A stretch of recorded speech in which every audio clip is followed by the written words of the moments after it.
I'm at Gatwick Airport to fly British Airways World Traveller Plus, their premium economy product, to New York. In this review, I'll look at the food, the seat, the amenities and other benefits to help answer the question, is it worth the upgrade? I arrived at Gatwick on a train from London. BA flights depart from the South Terminal, which is connected directly to the train station. The train journey took about half an hour from London Bridge. British Airways check-in desks were at the far end of the terminal. There didn't appear to be dedicated check-in desks for World Traveller Plus, but as I have a BA Gold card, I used the first class desk. The baggage allowance was 2 checked bags weighing up to 23 kilos each, twice as much as economy, plus a cabin bag weighing up to 23 kilos, and a handbag or personal item such as a laptop case. The check-in process was smooth and there didn't appear to be long queues anywhere. From check-in you went up escalators to get to security.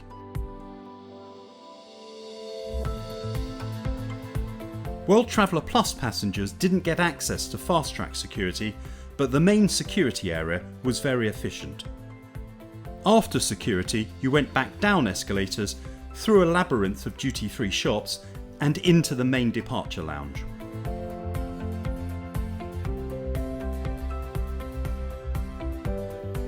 I didn't pay full fare for this ticket, it was a points redemption. The one-way flight cost £140 in fees plus 60,000 Avias points. Lounge access wasn't included, but the Gold card got me into the first class lounge to escape the busyness of the terminal. I had a glass of champagne with a view overlooking the terminal apron. Soon it was time to head to gate 34 for the flight to JFK. The walk to the gate took 6 minutes, although admittedly I do walk fairly quickly.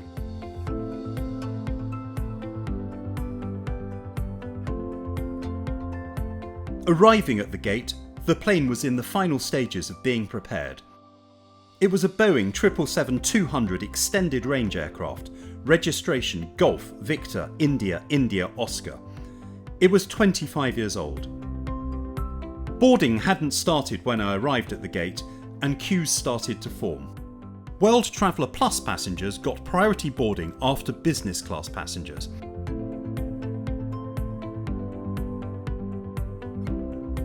There was a bit of a delay boarding the plane. However, once it got underway, the boarding process was very efficient.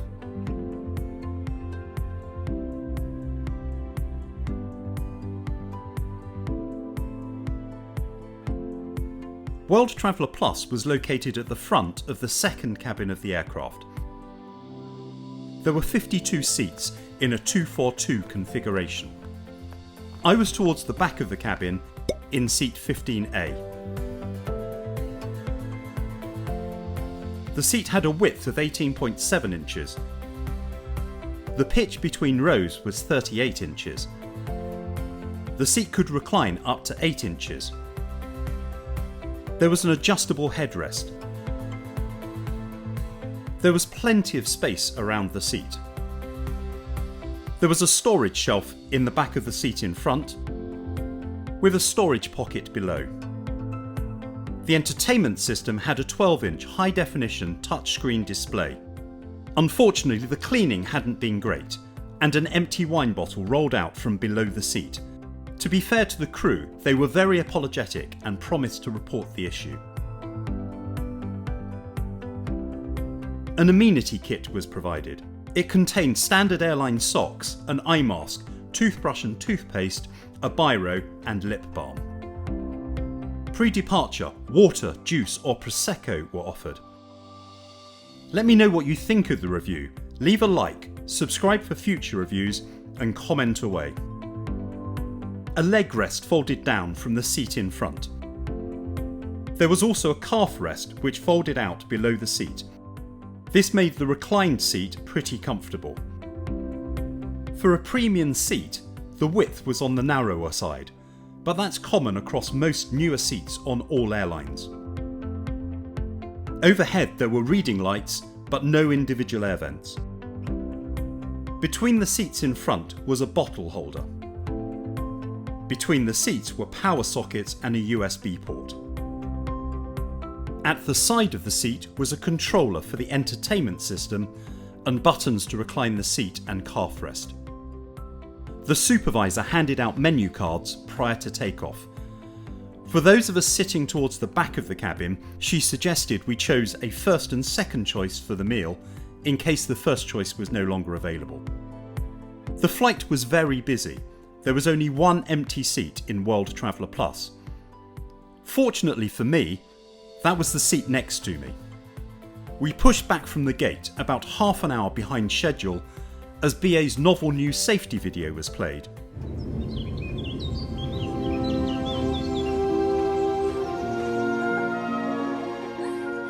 Anne, I must confess a sentiment of the most tender nature.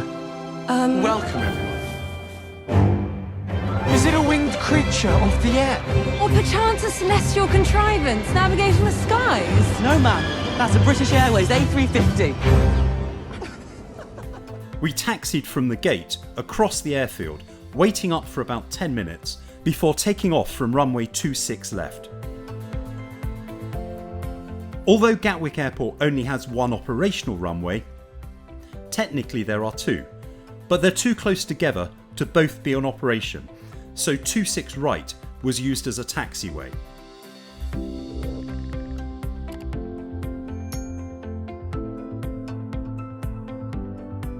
The flight time from London to New York was scheduled to be 8 hours, but with a faster routing we could expect a flight time of 7 hours 15 minutes, which would make up for the late departure.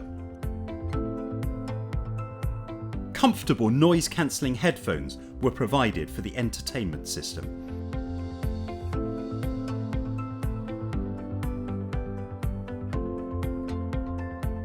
There was an extensive range of content on offer.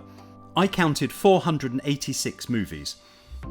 I lost count of the number of TV shows as there were so many. There was one issue with the system though. Watching a box set, at the end of each episode it would automatically skip ahead 2 episodes, so you needed to manually advance to the next one. Wi-Fi was also available.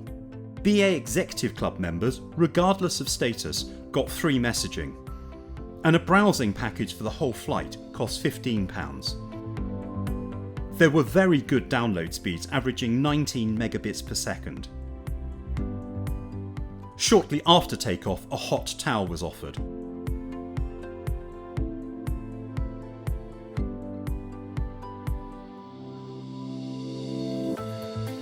A little while later, the drinks trolley came through the cabin. A fair range of drinks was available. World Traveller Plus had 2 dedicated cabin crew members who were really friendly and provided an excellent service throughout the flight. I asked for a gin and tonic and was served double measures. My only criticism was it being served in a plastic cup rather than a glass. The drinks came with a packet of pretzels. Then it was time for the main meal. There was a fixed starter and dessert and a choice of 3 main courses. The tray table folded out from beside the seat. My meal was brought out ahead of the trolley coming around. A perk of status was that my order was taken before takeoff to ensure I got my first choice of meal. I noted that the plastic domes were removed from everyone's trays, not just mine, which was a helpful touch. A linen napkin and metal cutlery were provided. The starter was a quinoa and dill salad, which was light and tasty. For main course, I opted for the pork sausages with broccoli and mashed potato.